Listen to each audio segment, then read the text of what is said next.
To register your profile, go to LiteFinance.com, then hit registration button.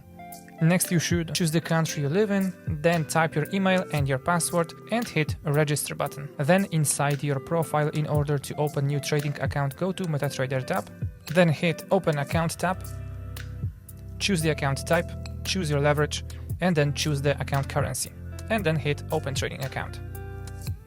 And down below you can see that your new account has been opened. To check account information, you go to settings tab, and in order to change a trader's password, go to edit on the trader's password, and then type your new password, repeat it, and then save.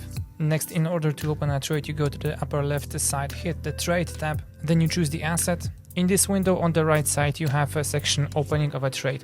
Here you choose either you want to sell or buy this asset, choose the volume of the transaction, and then hit sell or buy. And down below you have the information about the current change on your trade and overall on your account.